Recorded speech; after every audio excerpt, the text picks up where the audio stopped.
Hola, ¿cómo están? ¿Qué tal? Bienvenidos una vez más a Minería en Positivo, programa número 52. En esta oportunidad no contamos con la compañía de José de Castro Alem, quien, como ya veníamos adelantando en programas anteriores, se encuentra participando de la PDAC en Toronto, Canadá. De hecho, a esta hora ya debe estar viajando, pero nos ha enviado muchísimo material de esta mega feria de la minería mundial que se ha desarrollado entre el 2 y el 5 de marzo. Hoy, para aquellos que nos ven a través de YouTube, estamos a miércoles 5 de marzo, por lo tanto ya está cerrando esta feria, y en los sucesivos programas seguramente José nos va a estar comentando algunos detalles más y trayéndonos más material. Pero nos ha invitado a pasear por la ciudad de Toronto y además también conociendo el corazón de la PDAC en Toronto, con material, como decía, que nos ha enviado y que lo vamos a poner dentro de un rato nada más. También vamos a contar con la presencia en este programa número 52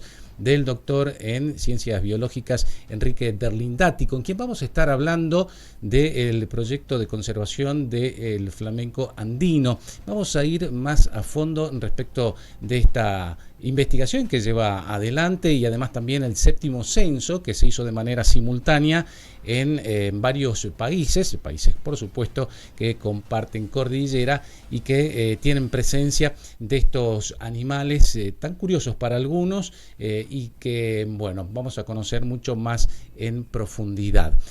Además, estamos cambiando, seguramente ustedes ya habrán notado, la escenografía, porque nos encontramos en los estudios de Express Telecomunicaciones, que además también se nos suma como sponsor del programa, y vamos a estar haciendo los miércoles a las 7 de la tarde en vivo los programas de nuestra habitual emisión, pero no vamos a dejar de lado para nada, por supuesto, la presencia de los programas que vamos a grabar. Este que está saliendo en vivo, por ejemplo, va a estar grabado y dentro de un par de días subidos a YouTube para que ustedes lo puedan ver desde cualquier parte de la Argentina, de la provincia, de la región y de toda la gente que nos sigue a través también de nuestras redes sociales. Así que el agradecimiento para la gerencia a través de Hernán Ferrari, para Mónica Arabi, jefa de contenidos de Express Telecomunicaciones, por confiar este producto en su pantalla y también en las plataformas que forman parte de la empresa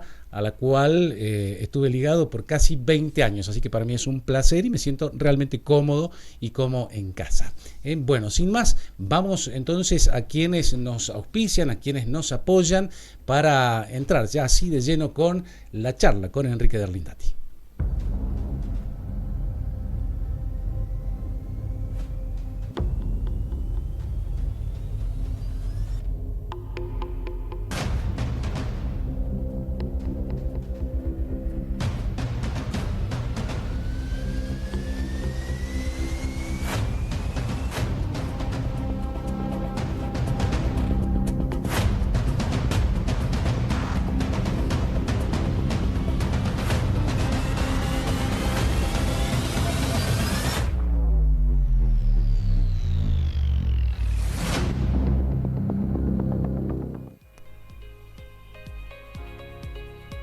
Bueno, muchas gracias a todos los que nos apoyan semana tras semana para que podamos llegar a ustedes con nuestro programa. También a quienes nos siguen y que se van sumando a las distintas plataformas y redes sociales, que ustedes ya verán en el transcurso del programa también cuáles son y de qué manera poder seguirnos para estar al tanto de lo que pasa en el ámbito de la minería.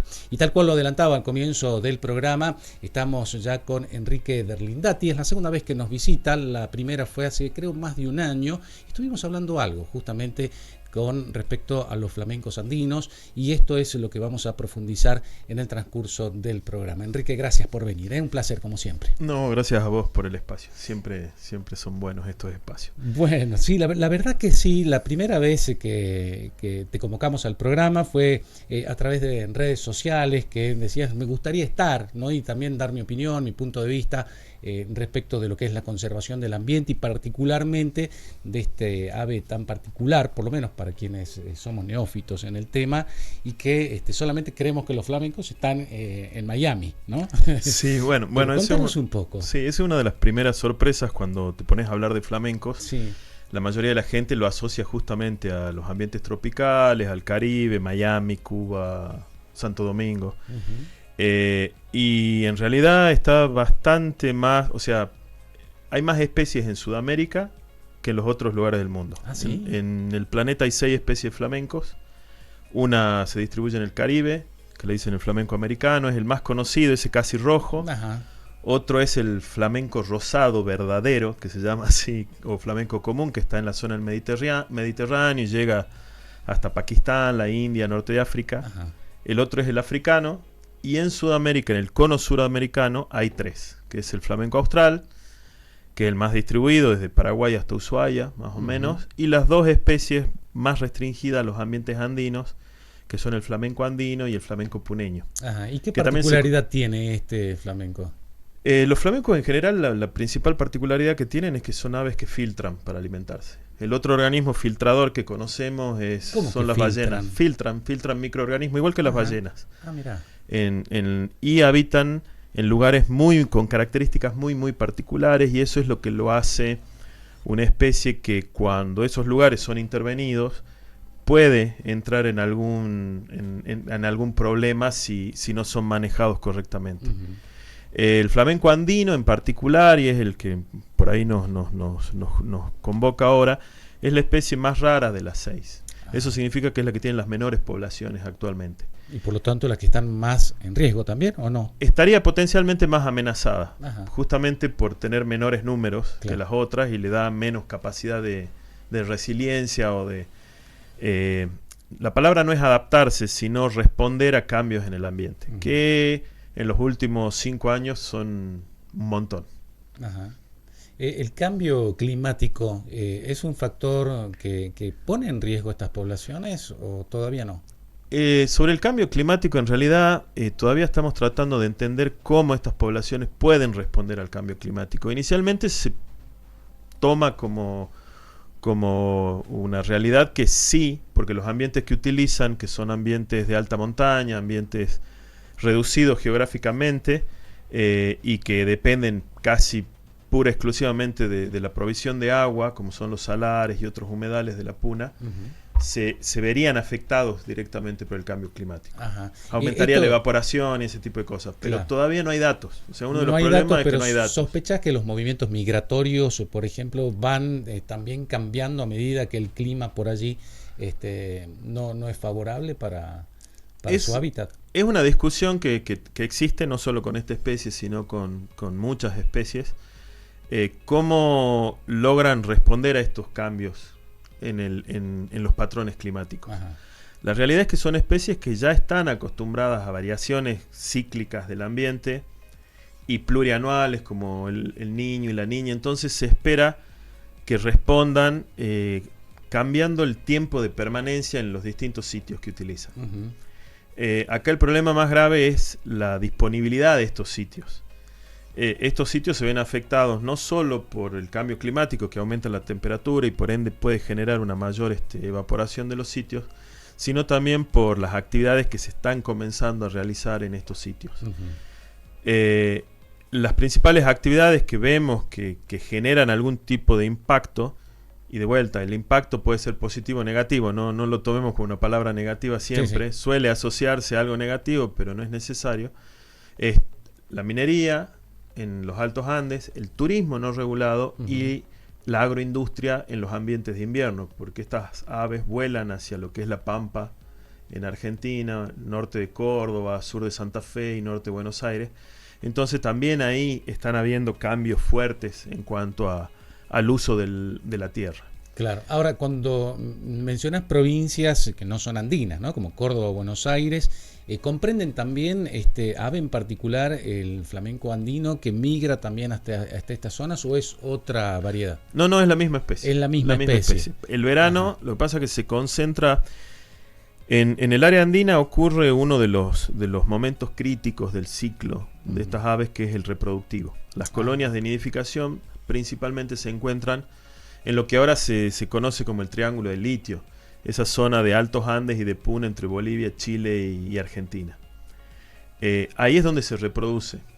Entonces los impactos sobre los ambientes pueden generar reducción de estas colonias de nidificación, y como la supervivencia de una especie depende de la reproducción, puede verse afectada a mediano y a corto plazo si no se realizan o no se llevan a cabo medidas de manejo o acciones que son posibles y que son factibles para que exista una convivencia entre las actividades humanas y la reproducción y alimentación de estas especies. Contanos un poco acerca de cómo te llevó tu trabajo a dedicarte casi de forma exclusiva al flamenco andino, ¿no? Y no a otras especies quizás. ¿Habían trabajos anteriores a los tuyos? ¿Se había estudiado un poco más esta variedad o sos casi un pionero? Mirá, es como casi todas las historias, comienza con una casualidad. ¿Sí? Yo era estudiante y se estaba empezando a generar. ¿Cuál fue el problema? Mirá, te voy a hablar del 94, estamos hablando de... Hace poquito. Poquito más de 31 años, casi.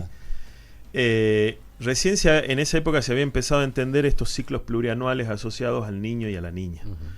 En la provincia de Jujuy hay un área protegida nacional, que es la Laguna de los Pozuelos, y estaba sufriendo una retracción muy grande de la superficie de agua. Ahora se sabe que eso es bastante normal. Por ahí pueden cambiar los periodos, los años entre un ciclo y el otro, pero periódicamente las lagunas tienen una retracción muy muy fuerte en la cordillera. Entonces a Parques Nacionales lo que le preocupaba era ver qué pasaba con las aves, si se secaba esa laguna, si había hábitat alternativos en Jujuy.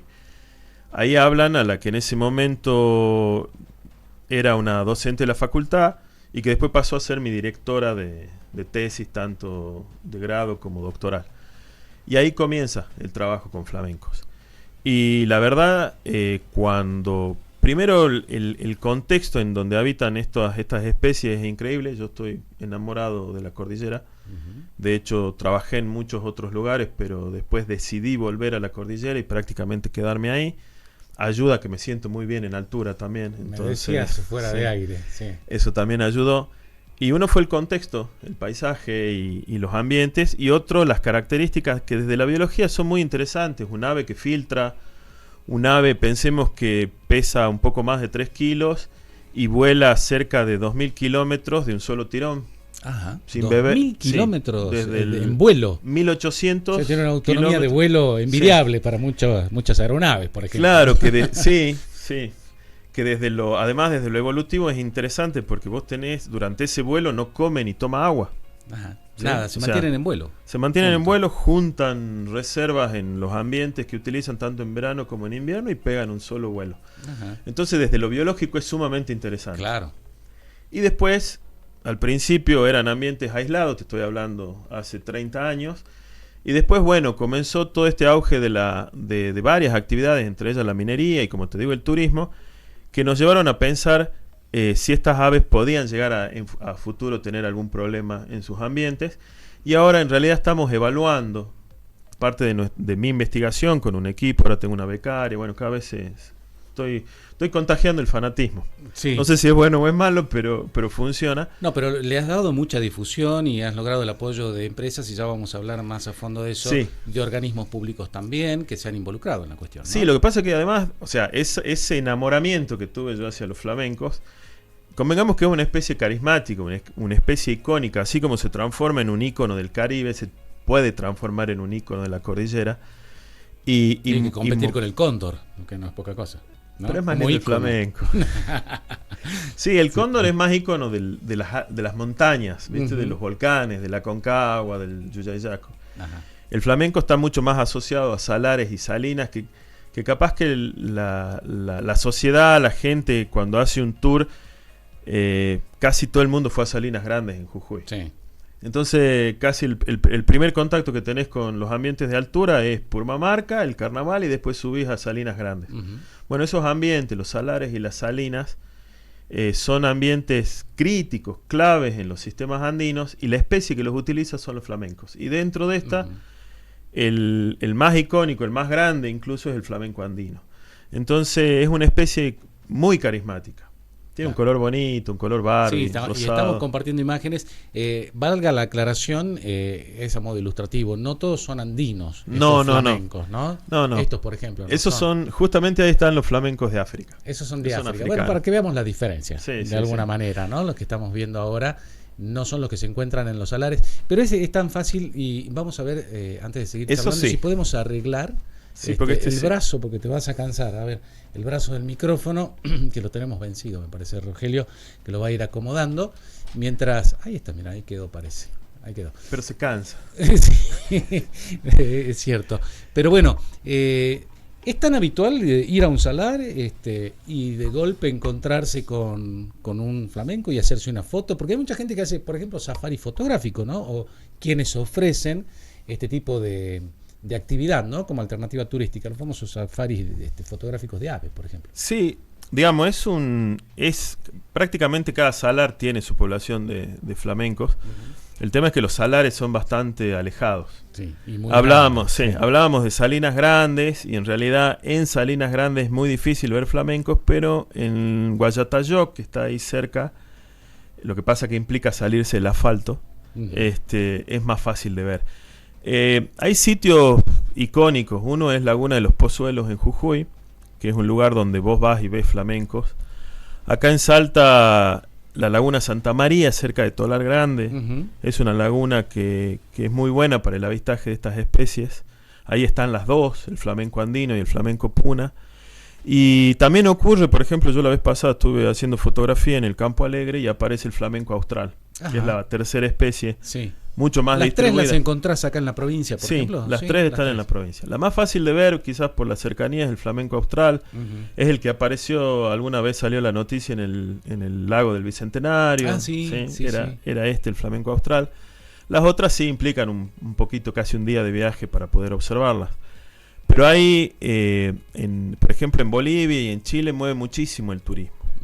Es una especie, como te digo, icónica, llamativa, en un lugar inesperado, entre comillas. Como la gente lo asocia más al Caribe, y saber que tenés en Catamarca, que hay lugares muy interesantes para ir a visitar, que se congregan de a miles. Y Mar Chiquita, en Córdoba, llega a agregar entre 300.000 y 500.000 flamencos del austral, de la especie más común. Claro. Y hay una localidad que yo conozco, tuve la suerte de conocerla, en Mar Chiquita, que es Miramar, que el turismo se mueve alrededor del flamenco. Y vos llegás y te recibe un flamenco gigante de neón, muy Las Vegas. Muy Las Vegas. En Miramar. Entonces es una especie que moviliza mucho el turismo. Acá poco conocida en Salta, ¿no? Poco difundida, y hablabas de que puede ser un ícono y que puede llegar a mover también el turismo. Y esto es bueno porque hablabas también del impacto positivo y negativo. ¿Qué tan bueno es que más gente transite por lugares que hasta hace poco tiempo eran páramos prácticamente, ¿no? Como en La Puna, no se iba mucho a hacer nada, ¿no? Sí, a mí no me gusta hablar de actividades que son buenas o malas, ¿viste? Generalmente se plantea esa dicotomía, la minería es buena o es mala, el turismo es bueno o es malo. En realidad, la respuesta es el cómo se lo lleva a cabo. Claro. Y hay formas de generar buen turismo, por llamarlo de alguna forma, minería responsable, para darle también un título, que a la gente le gustan los títulos, entonces se los pongamos, en donde la coexistencia y la convivencia con estas especies es posible. Lo interesante de estas especies es que son bastante tolerantes al disturbio en las áreas de alimentación. Entonces ahí se toleran, por ejemplo, eso está medido, eso sí hay datos, de que hasta 200 metros te podés acercar con un vehículo y hasta 100 metros caminando. ¿Qué es lo que pasó en algunos lugares? Sin que se espanten. Sin que se espanten, sin que se vuelen todos, porque ahí sí se generan problemas. ¿Qué me pasó en Tolar, por ejemplo, en Laguna Santa María? Ahí es necesaria una capacitación, porque generalmente los guías no llevan un telescopio. La mejor forma de observar estas aves es con un telescopio. O binoculares, un telescopio. Mejor es un telescopio. ¿Telescopio? Sí, un telescopio monocular que los observadores de aves los conocen, y que no es equipamiento caro. Por ahí, para uno que no es observador de aves, sí, un telescopio con un trípode anda entre 500 y 1.000.000, dependiendo de la marca, como todo. Pero para un guía de turismo es una inversión que hace que no necesites acercarte tanto a la laguna para que tu cliente pueda observar estas especies, y que te va a asegurar una buena vista de las especies. Y cuesta lo que cuesta una notebook. Y cuesta lo que cuesta una notebook, claro, exactamente. Claro. Entonces, el tema es plantear pautas de manejo, plantear pautas de uso de los sistemas, fechas. No se puede ir. Me pasó que gente en Tolar me decía, sí, pero trajimos gente en agosto y no había nada. Y sí, en agosto no están. ¿Y cuáles son las épocas para el avistamiento de La mejor flamencos? época es entre noviembre y enero. Ajá. Después hay mucha más abundancia, pero el acceso a la cordillera se complica, vimos con las tormentas. Pero entre noviembre y enero el acceso a la cordillera es tranquilo, las quebradas todavía no son las grandes tormentas que te pueden aislar o complicarte el acceso, y los flamencos están llegando. Entonces se agregan en mayores números, en pocas lagunas. Entonces, porque el gran espectáculo también es ver en medio de un paisaje donde dominan los ocres, los pardos, una mancha gigantesca color, rosada. Claro, un rosado. ¿Sí? Es el contraste disruptivo. Y la laguna, y las mejores horas son a la mañana, en donde la laguna tiene el mismo color que el cielo. Entonces es un juego de colores fantástico. Ajá. ¿De qué se alimenta el flamenco? Filtran microorganismos. Tienen, igual que las ballenas, en el pico tiene una serie de barbas, podríamos llamarlo, o laminillas. Usan el pico invertido, apoyan el dorso del pico sobre el fondo de la laguna y van filtrando. Principalmente consumen bacterias, cianobacterias y algas que habitan en un rango muy particular de pH y de salinidad. Por eso no están en cualquier laguna. Claro. ¿Sí? Y eso hace, además, que te asegure, por ejemplo, volviendo a pensar en turismo, que estés siempre en la misma laguna. El problema es cuando alguna actividad modifica la química de esa laguna o la profundidad de esa laguna, y eso hace que las especies de flamencos no la utilicen con tanta frecuencia, y en algunos casos, como pasó en algunas lagunas en el sur de Santa Fe, dejen de ir. Ajá. Una laguna intervenida en el sur de Santa Fe, Melincué se llama la laguna, que es sitio Ramsar, área protegida, pero el municipio la intervino creyendo que iba a hacer las cosas bien, y le cambió la salinidad a la laguna. Pasó de un verano tener 14.000, 15.000 flamencos al verano siguiente no tener nada, por ejemplo. Vamos a hablar enseguida de lo que es el censo que se ha llevado adelante.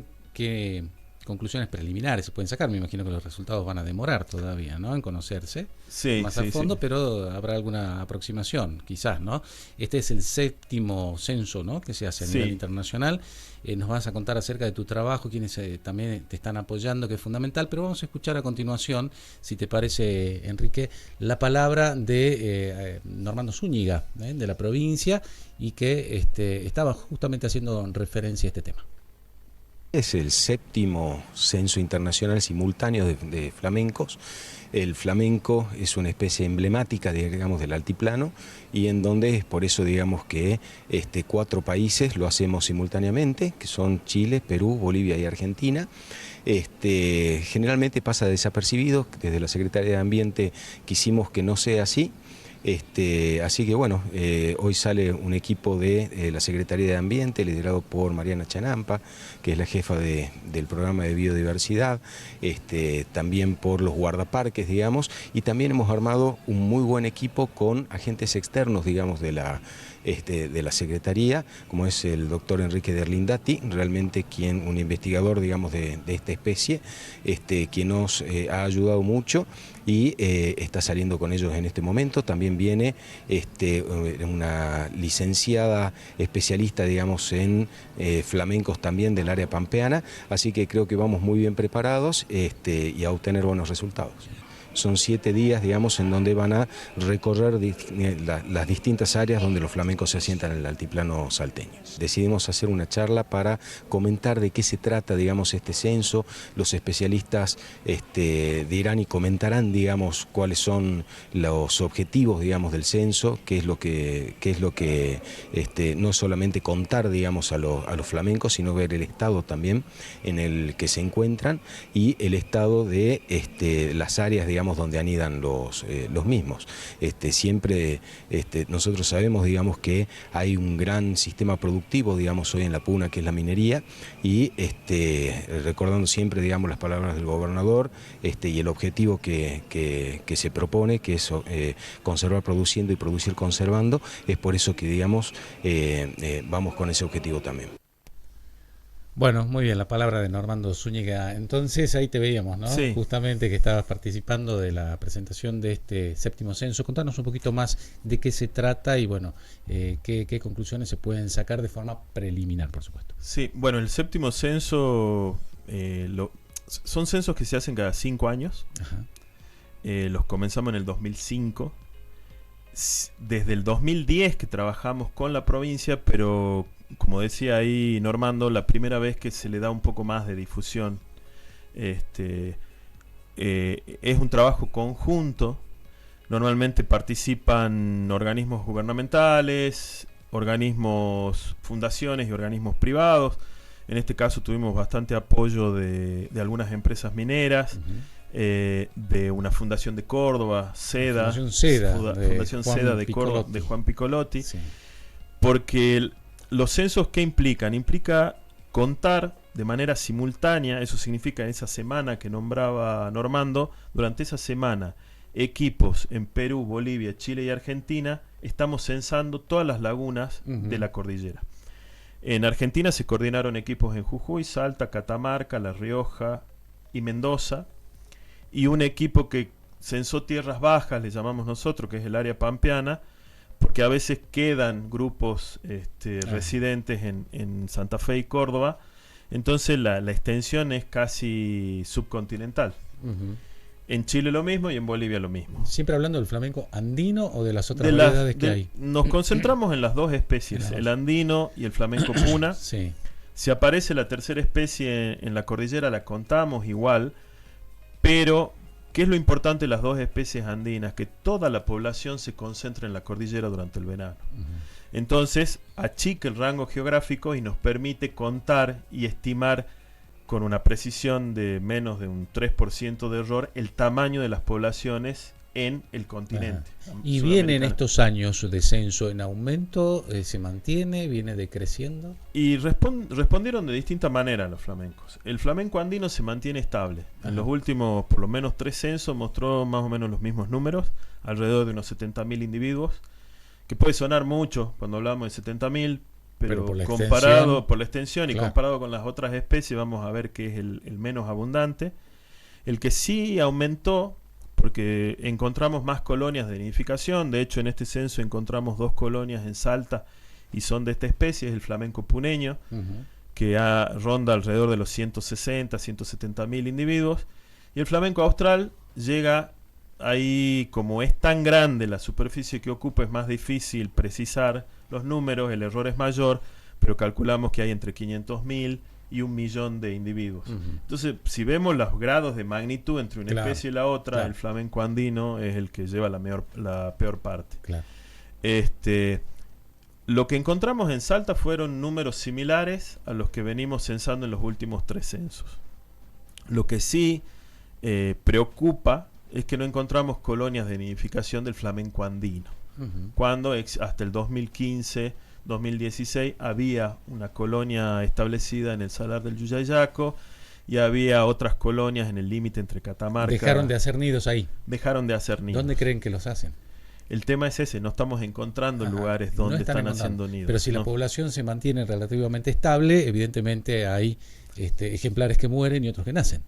O son todos viejos. Acordate que te dije que pueden vivir hasta 35 años. Hasta 35. Y solamente pasaron 15 años. O sea, pueden ser los mismos ejemplares que se mantienen durante los últimos 15 años. Eso es lo que tenemos. Esa es una de las grandes preguntas. Claro, que van a tratar de develar. Sí, sí. Y no tienen demasiados depredadores. ¿Cuáles son? Depredadores son varios. Cuando ocurre como en todas las especies silvestres, la mayor mortandad se da en el primer año de vida, sobre todo durante la colonia de nidificación. Hay colonias que, si cambian de golpe los niveles de agua de la laguna, se ahogan. Los huevos son seres vivos y se ahogan, los pichones también. Durante el primer año los juveniles se pierden o son más fácilmente predados porque tienen menos experiencia. Pero sobre adultos yo solamente encontré predación por el halcón peregrino, que es la única rapaz que tiene el tamaño y la velocidad como para cazar un flamenco adulto, y zorros. Ajá. Sí, que los suelen cazar de noche. Ah, de noche los cazan. Sí, se meten a las lagunas. No es tan frecuente, pero yo llegué, que es un hecho que es bastante llamativo, los flamencos duermen en el medio de la laguna, y si se congela la laguna, ellos quedan congelados con la laguna, con las patas dentro del hielo. Y a veces los zorros, es muy gracioso verlos ir patinando sobre el hielo hasta alcanzar algún flamenco. Pero en realidad las tasas de predación son, como te digo, en los individuos adultos son muy bajas. El principal problema es la pérdida de hábitat.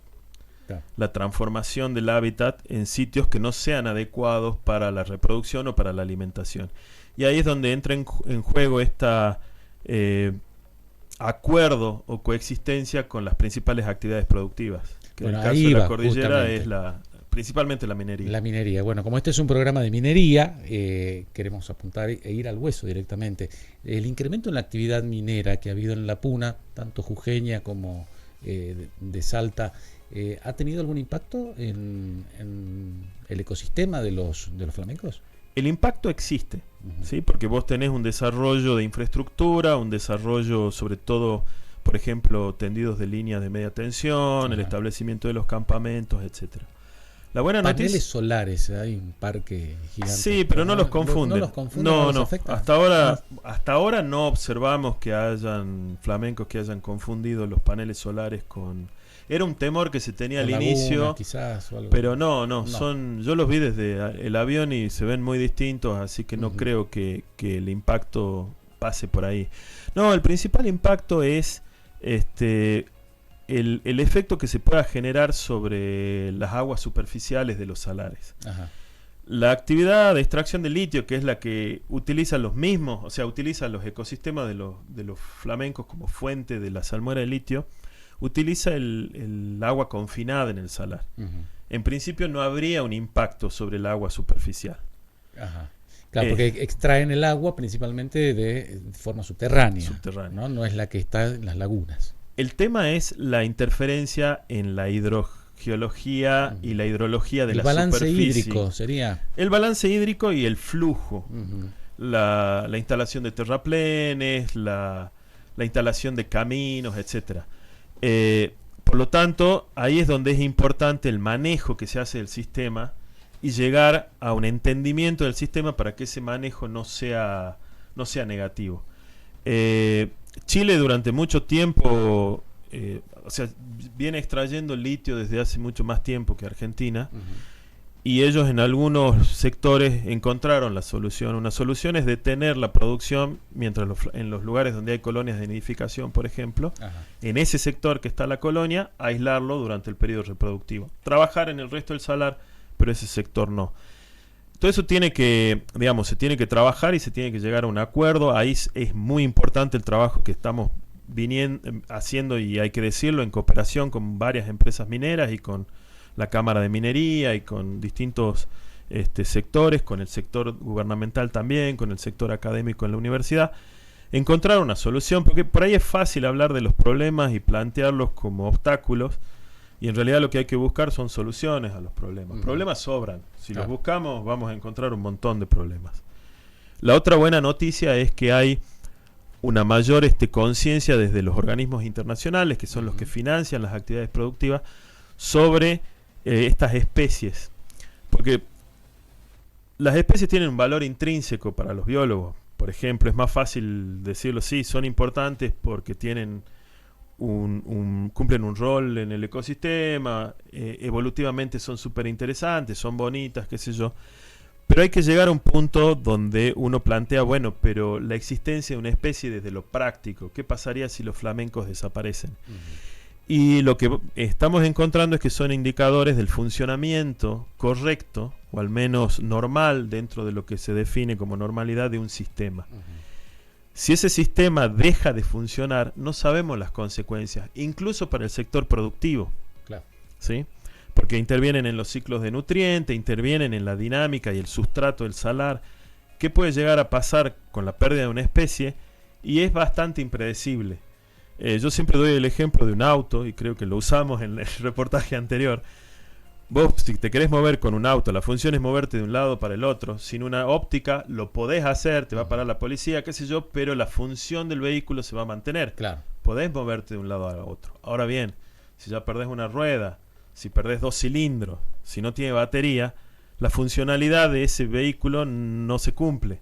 Con los ecosistemas, a grosso modo, es lo mismo. Por ahí la desaparición de una especie afecta a la supervivencia de otra que depende de ella, y se arma una cadena. O de todo el sistema. Existen sistema, especies que tienen una importancia asimétrica muy fuerte sobre el sistema, que le llamamos especies claves o especies ingenieras, que si no está esa especie el sistema colapsa. Y ya hubo ejemplos, y hubo ejemplos de restauración. El ejemplo por ahí más divulgado es de los lobos en Yellowstone, que hasta cambiaron el flujo y la dirección de los ríos cuando se reintrodujeron. Porque mantienen a raya a los herbívoros, que los herbívoros generan sobrepastoreo. Si hay sobrepastoreo hay erosión, y si hay erosión los ríos van por cualquier lado. Claro. Con lobos todo se acomoda. Mirá vos, ¿Sí? Uno no se lo imagina, ¿no? Que puede cambiar el curso de un río, una especie. Sí. ¿No? Entonces, encontrar cuáles son esas especies claves es crítico en estos manejos. Y claramente, al menos por el volumen de materia orgánica que mueven y por el impacto que tienen sobre los ciclos de nutrientes y sobre la estructuración del sistema, los flamencos serían una especie ingeniera, una especie clave crítica de los humedales altoandinos, principalmente los salares y de las salinas. Y dentro de esas especies, el más pesado y el que más especializado y más volumen de nitrógeno, fósforo y carbono mueve es el flamenco andino. Es el flamenco. Hablabas de que hay mayor conciencia por parte de organismos internacionales. ¿Qué pasa con las empresas, con las mineras, con los proveedores mineros y con los gobiernos? ¿Son conscientes de la importancia de su conservación? Y ahí tenés como todo en la vida. Hay empresas que son más conscientes, hay empresas que muestran una mayor compromiso con el ambiente y otras que no. Con el tema de los proveedores de servicios mineros ocurre también lo mismo, y con los gobiernos también ocurre lo mismo. El problema con los gobiernos, y hablo en general, hablo a escala global, es que actualmente está habiendo medio un cuestionamiento fuerte sobre la importancia de la ciencia, la importancia de la biodiversidad. Hay gobiernos que incluso niegan o están bajando leyes ambientales, a escala global hablo, ¿no? Sí. Sin ningún tinte partidista ni nada, y eso debería revertirse. ¿Y los gobiernos cómo se revierten? Desde la sociedad. ¿Sí? Nosotros, o sea, porque es fácil también y ahí echarle la culpa a un gobierno, pero si desde las bases, desde la sociedad no planteamos inquietudes, difícilmente los gobiernos respondan a esas inquietudes. Y vos decías, en Salta prácticamente nadie sabe o se conoce muy poco de que hay flamencos en la provincia. Entonces es muy difícil que desde la sociedad se plantee decir, bueno, no, a ver cuáles son las políticas del gobierno con respecto a la conservación de flamenco. Y hablo de conservación y no de protección, que son dos conceptos. La protección es mucho más restrictiva y no sirve. Está demostrado que no funciona a largo plazo. Conservación es la palabra. Conservación es la palabra, y conservar es el uso y el manejo de los sistemas con los humanos integrados al sistema. Protección está más asociado a las áreas protegidas, los parques nacionales. Conservación es todo el ambiente, todo el sistema. Y bueno, y ahí es donde yo me puse la mochila al hombro y me llevó bastantes años lograr, y agradezco muchísimo tanto a varias empresas mineras como al gobierno, haber escuchado. Fui medio mosca en la oreja, ¿no? Fui insistente, pero forma, bueno, es la forma. Pero es la forma. Sí. Pero sería mucho más fácil si todos entendiéramos y no digo presionar, porque en realidad la palabra no sería presión, pero sí mostrar a los organismos que administran los bienes naturales y los ecosistemas que son importantes.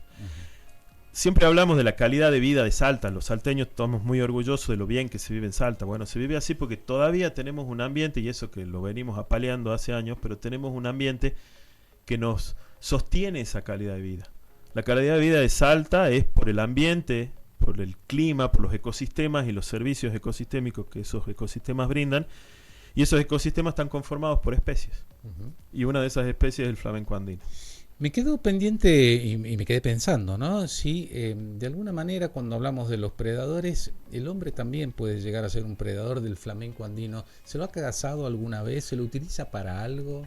Yo vi, la provincia esta sirve para ejemplo de muchas cosas, pero en Santiago del Estero vi cazar flamencos en el área de los bañados del río Dulce. Ajá. Y los vi en una parrilla. A la parrilla lo Sí, hacen. no sé qué gusto tendrá. Se me ocurre que debe tener medio gusto barro porque es lo que come, pero bueno, ahí lo vi. Pero sí hubo grupos originarios, principalmente en Bolivia y en el norte de Chile, que la base de su economía alimenticia eran las grandes bandadas de flamenco durante el verano. Ajá. Incluso yo encontré boleadoras y distintas herramientas que lo utilizaban estos grupos para cazar flamenco. Y en Bolivia todavía en el lago Popó se mantienen ciertas comunidades que tienen permisos especiales para el cazarlo. uso tanto de los flamencos adultos, cazarlos, como Ajá.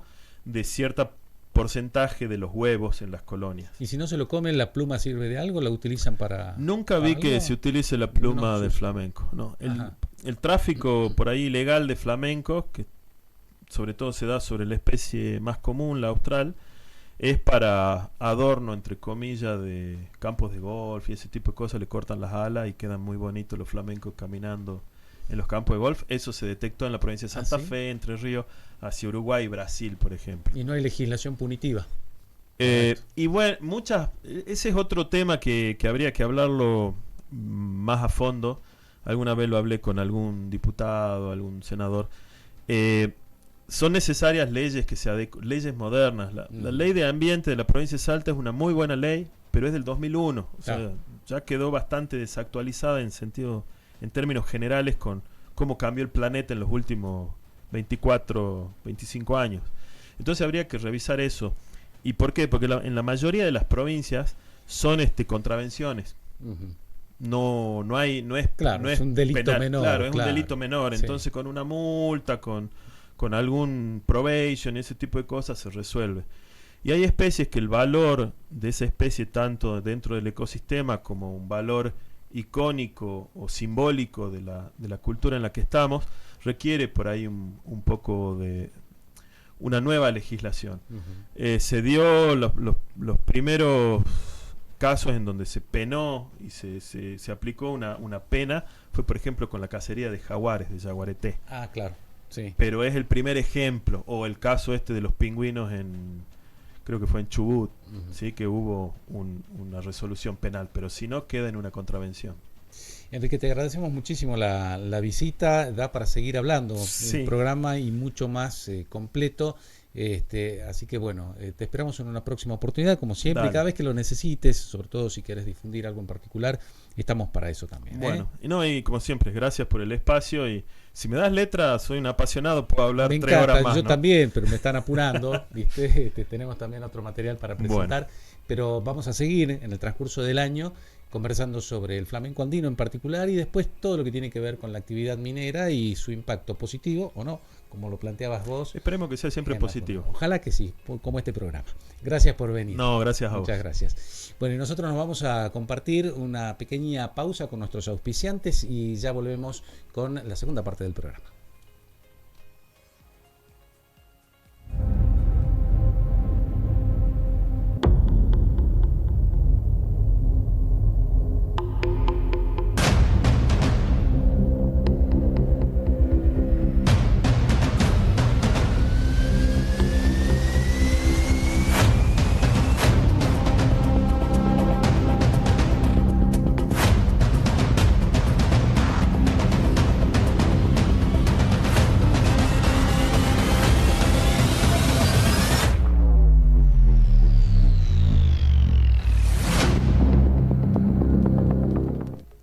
Bueno, y agradecemos a Gustavo que se ha comunicado a través del número que figura en pantalla.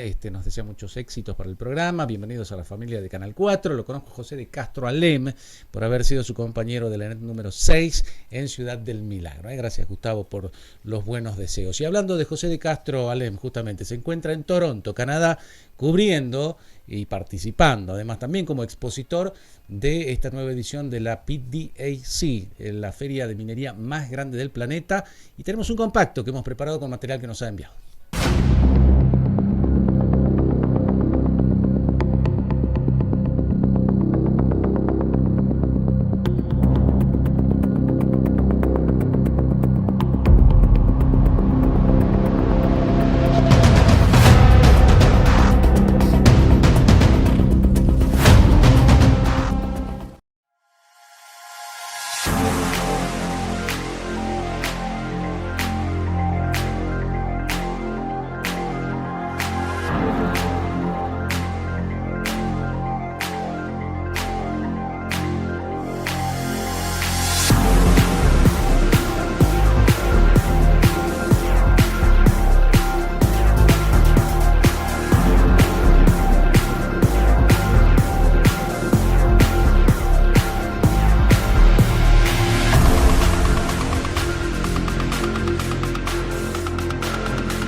Bueno, acá vamos caminando por Toronto.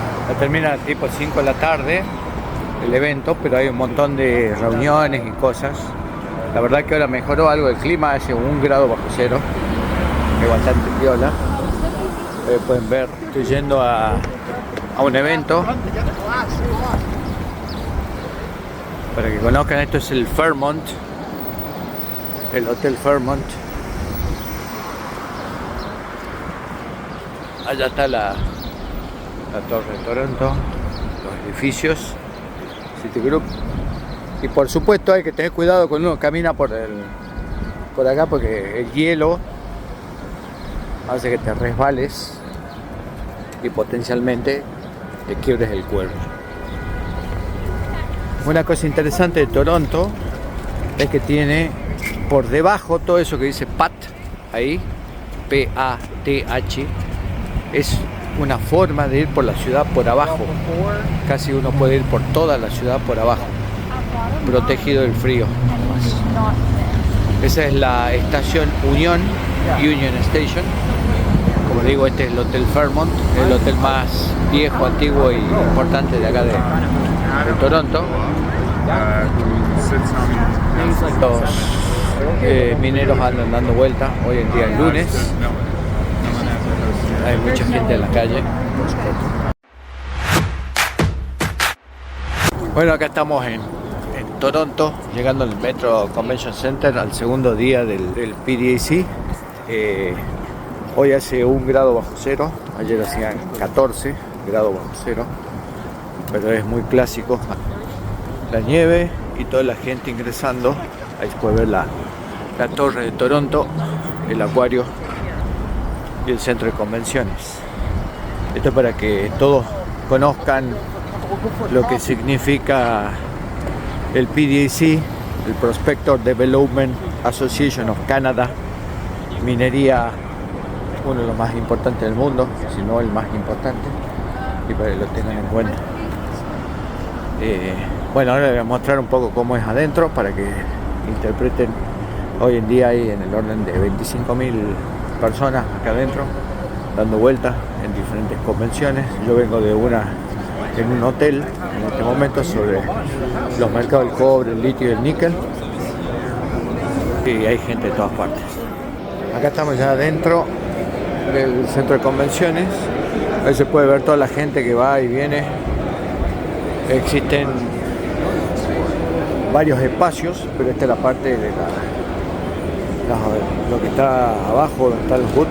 Esa es la gente que sube y baja, para que lo estén conociendo. Y les seguiré mostrando un poco. Por ahora iremos hacia la parte inferior y luego hacia la parte superior del centro de convenciones.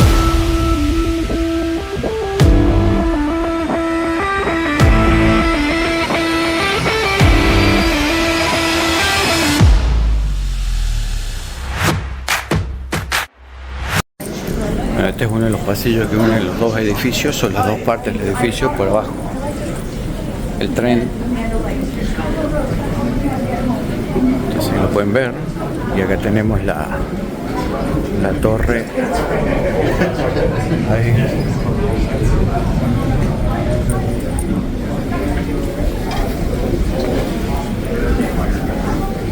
La torre de Toronto, el edificio de Toronto.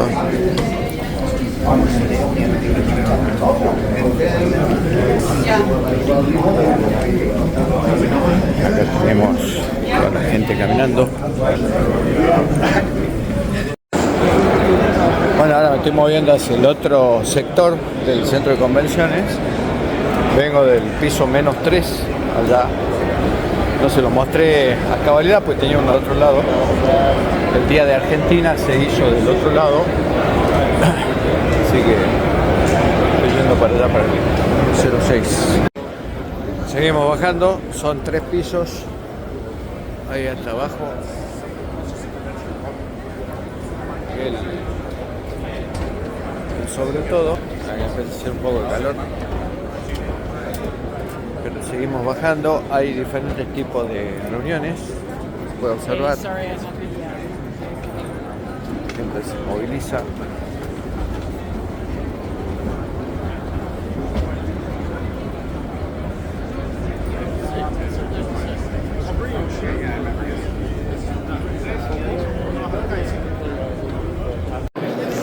Acá estamos en una de las partes de los booths, de los stands, principalmente de empresas, de países. Hay uno de Argentina Mining que está un poco más allá. Vamos a observar. Hay más o menos como unos 1500 stands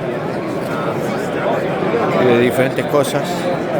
Ahora nos vamos a ir a uno en particular de la empresa Tamar Mining para que puedan conversar los chicos de Tamar, que son una empresa que estuvo soportando minería positiva y ayudándonos en el trabajo del día a día, tanto a Agustín como a mí, durante más de un año.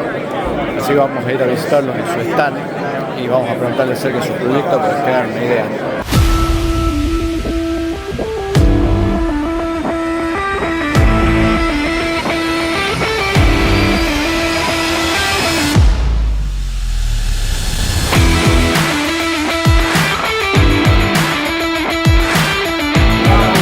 Este es otro de los sectores en donde hay parte de los stands o booths. Acá se puede ver mucho de lo que hay. Acá están principalmente proveedores de tecnologías. Acá estamos en donde son las salas de presentaciones y reuniones. Ayer di una yo relacionada al tema del litio. Hoy era el día de Argentina, que estuvieron los gobernadores. Mañana también va a haber una reunión en el Toronto Stock Exchange con los gobernadores, con la secretaria de la presidencia, Karina Milei, secretaria de Minería de la Nación y otra gente más. Ahí voy a estar yo, así que voy a tratar de filmar algo. Esto es la zona de cruce hacia la calle.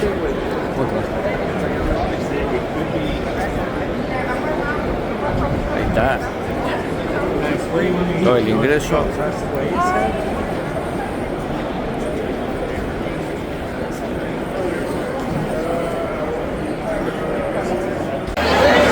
Este es uno de los cientos de eventos que existen acá en el PDC a la noche. Están basados en diferentes temas relacionados con la minería. Esto es de Canacos. Pueden ver, esto es un edificio, estamos en el piso 25. Es un evento. Hay varios argentinos acá dando vuelta. Toda la gente del Banco Macro que los acabo de saludar. Pero acá se ve, este es uno de los otros, repito, cientos de eventos que hay en la noche.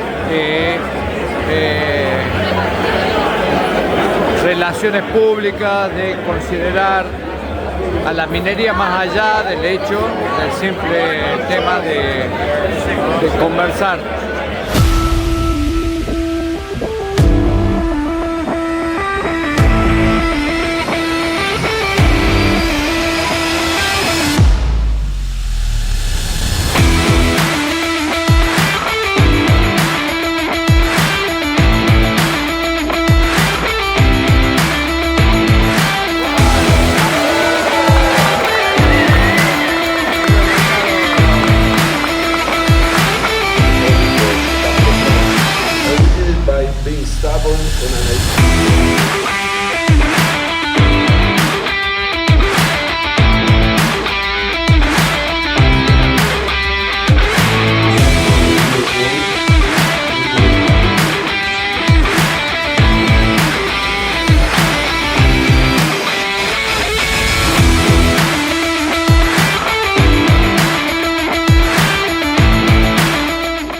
Hay un antes y un después.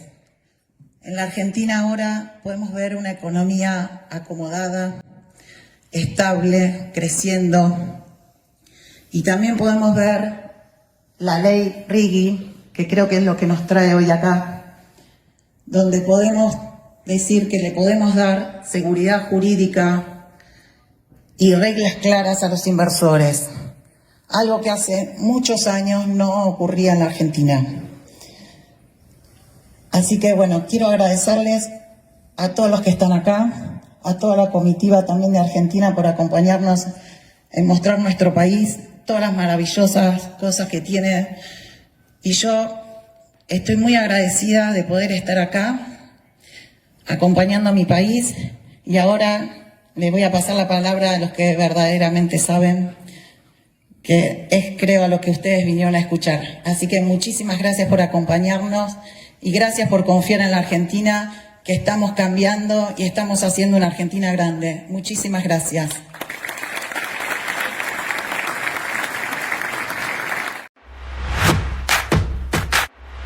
Bueno, muchas gracias por acompañarnos en esta oportunidad. Argentina Mining es la empresa que organiza esta misión comercial en Toronto. Más de 30 sponsors hacen que estemos hoy compartiendo con ustedes oportunidades de negocios, proveedores, proyectos, información sobre la actualidad minera en Argentina. Como decía Guillermo, esta gestión comenzó hace ya en 2023 y nos agrada ver que el volumen de gente que nos acompaña en cada edición va creciendo. Esto no es casualidad, es fruto de la gestión de tanto de la interconexión del sector público-privado. La política de Estado, la visión, el abrazar las inversiones, las necesidades que lleguen y el poder potenciar todos los activos que la provincia de Salta tiene para ofrecer y que una vez más y un año más aquí venimos a comentar, venimos a exponer y venimos a invitarlo a no dudar en investigar, explorar, invertir, triunfar, tener éxito en nuestra provincia. Salta entiende la minería responsable como un medio, más que como un fin en sí mismo.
Bueno, muy bien. Y hay más del PDAC. Lamentablemente el reloj nos juega en contra, pero lo van a poder ver completo en nuestro canal de YouTube. En 1 o 2 días aproximadamente ya va a estar subido. Agradecemos a Lucas que se ha comunicado también, dejándole saludos y su reconocimiento al doctor Enrique Derlindati. Gracias a todos por la compañía. Ya seguramente la semana que viene vamos a estar con José y el programa número 53 de Minería en Positiva. Chao, que la pasen bien.